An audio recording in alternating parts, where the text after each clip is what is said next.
Trades ఏ time ఫ్రేమ్లో తీసుకుంటే మంచిది అంటే మనకి టైం ఫ్రేమ్స్ అంటే మీరు చార్ట్ కనుక ఓపెన్ చేస్తే పైన 1 మినిట్ నుండి 1 డే 1 వీక్ 1 మంత్ వరకు టైం ఫ్రేమ్స్ ఉంటాయి. అంటే 1 మినిట్ అంటే ఎవ్రీ క్యాండిల్ 1 మినిట్, 5 మినిట్స్ అంటే ఎవ్రీ క్యాండిల్ 5 మినిట్స్, 1 డే అంటే ఎవ్రీ క్యాండిల్ 1 డే.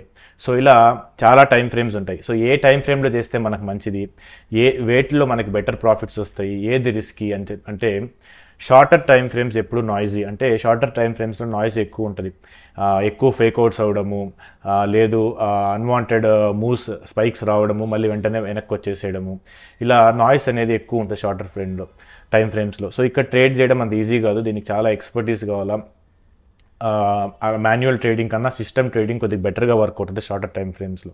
ఎందుకంటే చాలా క్విక్గా మనము ప్రాఫిట్స్ బుక్ చేసుకోవడము, క్విక్గా ఎస్ఎల్స్ మార్చుకుంటూ ట్రైల్ చేయడం, ఇవంతా మాన్యువల్గా చేయడం కొద్దిగా రిస్కీ, ప్లస్ ఎగ్జిక్యూషన్ ఎర్రర్స్ ఎక్కువ ఉంటాయి, స్లిప్పేజెస్ ఎక్కువ ఉంటాయి. అదే సిస్టమ్ ట్రేడింగ్ కానీ ఆల్గో ట్రేడింగ్లో కానీ కొద్దిగా బెటర్గా వర్కౌట్ అవుతుంది. సో మ్యాక్సిమం రీటైలర్స్ ఇంకా సిస్టమ్ ట్రేడింగ్లోకి ఎంటర్ కాలేదు, మ్యాక్సిమం మాన్యువల్గానే చేస్తున్నారు. కాబట్టి లాంగర్ టైం ఫ్రేమ్స్ చాలా బెటర్, ఎందుకంటే లాంగర్ టైం ఫ్రేమ్స్లో నాయిస్ తక్కువ ఉంటుంది. లాంగర్ టైం ఫ్రేమ్స్ అంటే day, week, month time frames, వీటిల్లో కనుక మీరు చార్ట్స్లో కనుక ఐడెంటిఫై చేసి ఎంట్రీ అండ్ ఎగ్జిట్ ఆపర్చునిటీస్ ఇక్కడ కనుక ట్రేడ్ చేస్తే మీకు చాలా ఈజీగా ఉంటుంది. ఎందుకంటే ఎవరైనా వోలటైల్గా అయినా మ్యానిపులేట్ చేయాలంటే షార్టర్ టైం ఫ్రేమ్స్లో విత్ ఇన్ ద డే చేస్తారు, కానీ over a period of time 1 week 1 month చేస్తారు. కానీ ఇవి చిన్న స్టాక్స్లో జరుగుతాయి, కానీ పెద్ద స్టాక్స్లో కానీ ఇండైసెస్లో కానీ ఈటీఎఫ్స్లో కానీ వీటిలో జరగవు. సో చాలా రేర్గా జరుగుతుంది, జరిగినా కానీ.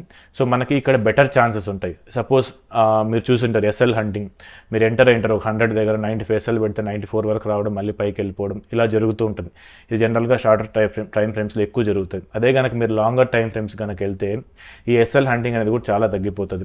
సో బిగినర్స్ ముఖ్యంగా లాంగర్ టైం ఫ్రేమ్స్లో అలవాటు చేసుకోవాలి. ఇనిషియల్గా 1 డే కానీ 1 వీక్ కానీ 1 మంత్ కానీ మనకి ఎక్స్పీరియన్స్ పెరిగే కొద్దీ మెల్లగా షార్టర్ టైం ఫ్రేమ్స్లో కనుక వస్తే మనకి బెటర్గా ఉంటుంది.